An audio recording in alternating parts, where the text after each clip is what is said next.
dalam satu berita, Badan Peguam telah membuat satu resolusi terhadap peguam negara. Peguam negara ni abang kepada kepada bekas speaker Dewan Undangan Negeri Dewan Rakyat dulu kan, Ad Harun dulu. Ini abang dia. Baik, saya bacakan. Badan Peguam lulus resolusi hilang percaya pada AG. Badan Peguam Malaysia menerima pakai resolusi hari ini yang mengisytiharkan bahawa dia tidak percaya kepada Peguam Negara Idris Harun yang gagal mempertahankan badan kehakiman dan menegakkan kedaulatan undang-undang. Ini adalah berhubung dengan serangan terhadap kehakiman berikutan sabitan bekas Perdana Menteri Najib Razak dalam kes SRC. Ini khususnya serangan yang ditujukan kepada Hakim Muhammad Nazlan Muhammad Ghazali yang mensabitkan kesalahan Najib di Mahkamah Tinggi.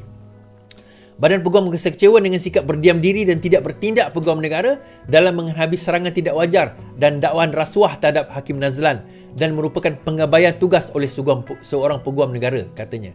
Tempoh Idrus memegang jawatan akan tamat pada September berikutan lanjutan yang diberikan pada 6 Mac. Resolusi ini juga memberi mandat kepada Majlis Peguam untuk memberi notis kepada Peguam Negara untuk membawa prosiding penghinaan terhadap mereka yang bertanggungjawab menyerang badan kehakiman. Okey, so maksudnya Majlis Peguam akan memberi notis kepada dua negara untuk membawa prosiding. Dia akan bawa prosiding di mahkamah yang akan membawa kepada hukuman penghinaan terhadap mahkamah lah. Jika gagal, Majlis Peguam hendaklah mempertimbangkan dan jika difikirkan sesuai, memulakan prosiding penghinaan itu sebarang prosiding atau tindakan lain sebagai mengesahkan resolusi di atas, katanya. Resolusi itu telah diterima pakai Semasa Mesyuarat Agung luar biasa. Malaysia kini telah menghubungi Idrus untuk mengulas mengenai resolusi tersebut. Dalam pada itu, resolusi itu turut mengecam Menteri di Jabatan Perdana Menteri Azlina Osman Said dan SPRM. Ia mengulangi pendirian bahawa SPRM tidak mempunyai kuasa untuk menyiasat anggota badan kehakiman yang sepatutnya berada di bawah bidang kuasa etika kehakiman. Badan Peguam Malaysia berkata Azlina pula telah menjejaskan kebebasan badan kehakiman dengan membincangkan siasatan SPRM di Parlimen dan melalui surat kepada Peguam Najib. Ia merujuk kepada perkara 127 Perlembagaan, Persekutuan dan Peraturan Mesyuarat Dewan yang menetapkan Parlimen tidak boleh membincangkan kelakuan hakim-hakim Persekutuan Rayuan dan Mahkamah Tinggi. Ini melainkan ialah sebahagian daripada gerakan substansif yang digerakkan untuk tujuan itu. Di samping itu, Peraturan Mesyuarat menetapkan soalan Parlimen tidak seharusnya digubal dalam cara yang berkemungkinan menjejaskan kes yang sedang dalam perbicaraan atau subjudis. Sebagai maklum balas kepada ahli Parlimen memberikan isu ini, Azlina memberitahu Dewan bahawa SPRM telah menyerahkan laporan kesiasatan Nazlan kepada Ketua Hakim Negara Tengku Maimun. Ini sebelum mahkamah menyampaikan keputusannya berhubung siasatan keesokan harinya dan semakan kes Najib pada 31 Mac. Untuk rekod, Tengku Maimun berkata tiada siasatan SPRM dilakukan dengan betul. Dalam surat 20 Mac kepada Najib, surat itu telah dibocorkan. Azlina berkata jawapan kepada semua pertanyaan mereka berhubung siasatan SPRM adalah afirmatif, memang betul. Semua memberitahu Malaysia kini bahawa Peguam Negara Syafiq Abdullah telah menulis surat kepada Azlina bertanyakan sama ada SPRM mendapati Nazlan mempunyai konflik kepentingan. Adalah luar biasa seorang menteri untuk mendedahkan atau memberi maklumat secara bertulis kepada pihak bertikai atau orang yang dituduh berkenaan dengan kelakuan agensi penyiasatan dalam hal ini SPRM atau penemuannya, kata Badan Peguam. Baik, saya ulas cerita yang agak panjang ni tuan-tuan. Pertama sekali, kita kena faham macam ni. Kita ada separation of power, pembahagian kuasa, di mana hakim dia ada kehakiman, judiciary, dia ada dia punya kuasa dia. Kita ada eksekutif, iaitu ahli-ahli pegawai-pegawai kerajaan, dia ada bidang kuasanya. Kita ada legislature, penggubal undang-undang, ahli-ahli parlimen, dia ada bidang kuasanya. So, 3 bidang kuasa ni di dalam demokrasi yang kita belajar, sistem yang kita belajar, memang ada pengasingan kuasa. Namun begitu, di dalam kes yang melibatkan Najib ini, melibatkan Hakim Nazlan ni agak pelik. Kenapa agak pelik? Tiba-tiba, okey, yang peliknya tuan-tuan, dulu ada Najib tiba-tiba dapat satu dokumen, katanya daripada luar rumah mengatakan Hakim Nazlan terlibat, tiba-tiba. Dan yang menyiasat Hakim Nazlan adalah SPRM. So, bagaimana SPRM boleh menyiasat Hakim Nazlan? Itu yang pertama. Yang kedua, persoalan bila ditanya soalan tersebut kepada Azlina selaku Menteri Undang-Undang, Azlina menjawab secara afirmatif, maksudnya dia mengesahkan memang SPRM ada hantar surat ataupun dapatan mereka kepada Ketua Hakim Negara. Sedangkan kes Najib sedang berlangsung.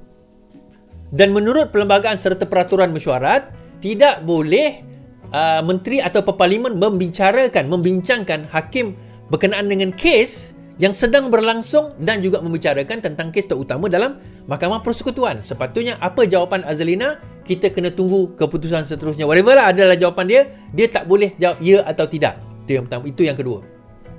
Yang ketiga, kenapa perkara ini didiamkan oleh Peguam Negara? Peguam Negara sepatutnya interfere. Kalau perasan, Azalina bercakap, Tengku Maimun bercakap, SPRM bercakap, Badan Peguam bercakap, tetapi Peguam Negara langsung senyap. Peguam Negara langsung tak memain apa-apa peranan. Dan kita kena faham, Peguam Negara ni dilantik pada zaman Perikatan Nasional. Kan? Begitu juga dengan Azam Baki yang dilanjutkan lagi setahun. Dilantik pada zaman Perikatan Nasional. Tapi Azam Baki tu, itulah kadang-kadang, yelah dia ada satu part dia boleh buat kerja dia. Tapi dalam satu part yang lain, dia jadi macam ni lah. Dan bila timbul satu siasatan yang belum lagi disiasat, hanya kata perlu diambil tindakan tata tertib oleh SPRM yang sebenarnya tak ada bidang kuasa pun, tiba-tiba benda itu efek atau memberi kesan kepada penghakiman salah seorang hakim di Mahkamah Persekutuan. Di situ injustices berlaku, ketidakadilan itu berlaku. Kerana benda ini seolah ada interfere kepada sovereignty, kedaulatan badan kehakiman di dalam negara kita. Seolah-olah ada intimidasi terhadap hakim-hakim di dalam negara kita. Sepatutnya benda ni tak berlaku. Dan kalau ada apa sekalipun, lapor kepada, dia ada badan etika kan, etika untuk nak mengadili hakim-hakim tersebut. Adili secara dalaman, internal inquiry, dia ada. Dan hakim ni pun dah nama hakim. Dan mereka memang fasih dalam bidang undang-undang sebab mereka hakim-hakim di dalam badan kehakiman. So itu yang jabatan, bukan jabatan Peguam Negara, Bar Council lah. Dalam bahasa Inggeris dia orang ni Bar Council kan, tak boleh bahasa Melayu dia Badan Peguam. Bar Council ni luluskan resolusi. Bar Council ni siapa is? Bar Council ni adalah mana-mana peguam yang dah berdaftar, yang nak praktis, kena dapat antaranya kelulusan Bar Council. So Bar Council ni bukan badan kerajaan, dia another party yang memantau antara lain perkembangan dan ketulusan di dalam badan kehakiman di dalam negara kita. Terima kasih Rizal. So perkara tersebut yang sangat, this is the crux of our struggle dan perjuangan kita. Ini crux, inilah dia sentral kepada perjuangan reformasi. Undang-undang ni sentral kepada perjuangan reformasi. Bagi saya tidak wajar dua perkara. Yang pertama, kalau sekiranya Idris Harun ini dilanjutkan lagi lepas September ni. Hari itu Mac patutnya dia dah retire tapi dilanjutkan sehingga September. Okeylah, dia bagi sampai September. Tapi kalau lanjut lagi tuan-tuan, bagi saya tidak wajar. Kena ganti orang lain. Dan yang kedua, berkenaan dengan SPRM itu sendiri. Yang ni Azam Baki kena bertanggungjawab. Bagaimana satu badan boleh menyiasat badan kehakiman, menyiasat badan kehakiman tanpa pengetahuan badan kehakiman itu sendiri. Tiba-tiba dia nak keluar report. Tak boleh tuan-tuan. Dia punya rules and regulation dan prosedur dia sendiri. Supaya mengelakkan intimidasi kepada hakim-hakim. Oh, jadi kau masukkan tak bolehlah hakim-hakim tu didakwa. Bukan isu hakim tu tak didakwa. Dia ada etika dia sendiri, dia ada prosedur dia sendiri, dia ada cara siasatan. Saya bagi contoh tuan-tuan, tentera.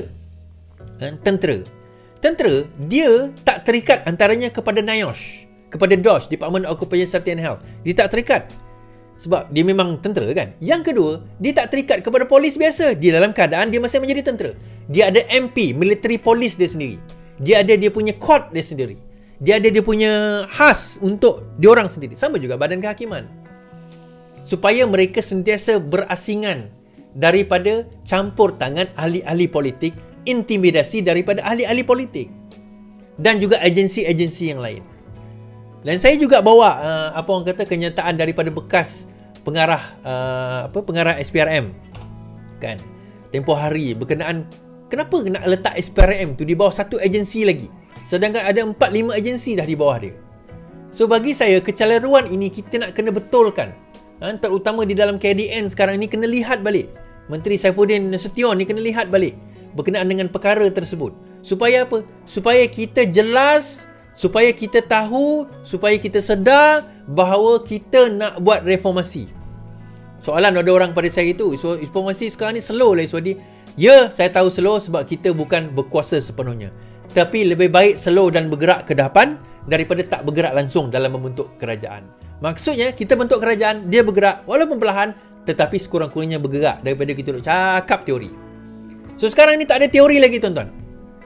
KDN dah kena lihat, Menteri Saifuddin Nasution dah kena lihat akta-akta dikotranian, akta-akta penjajah, akta hasutan, SOSMA dan sebagainya, dia kena lihat. Kita dah berjaya mansuhkan mandatori hukuman gantung. Bukan hukuman gantung tu tak ada, hukuman gantung tu ada tetapi tak letak bawah mandatori dah. Maksudnya hakim ada pilihan. Sebelum ini kalau 32B akta dadah berbahaya terus gantung. Kalau kena sabit gantung. Sekarang ini hakim ada pilihan. Bunuh umpamanya. Sebelum ini mandatori kalau betul dengan niat, betul dia melakukan perbuatan, terus hukuman gantung, mandatori. Sekarang ini ada pilihan. So hakim boleh sama ada gantung ataupun penjara. Sebelum ini mandatori. So benda-benda macam itulah yang kita perlu emphasize, yang kita perlu tekankan kepada rakyat berkenaan dengan apa orang kata, peri pentingnya kita nak reform bahagian undang-undang. Kenapa peri penting kita nak kena reform bahagian undang-undang ni tuan-tuan? Inilah asas kepada perjuangan Datuk Seri Anwar Ibrahim, asas kepada perjuangan Parti Keadilan Rakyat. Ada nama pun keadilan, Parti Keadilan Rakyat.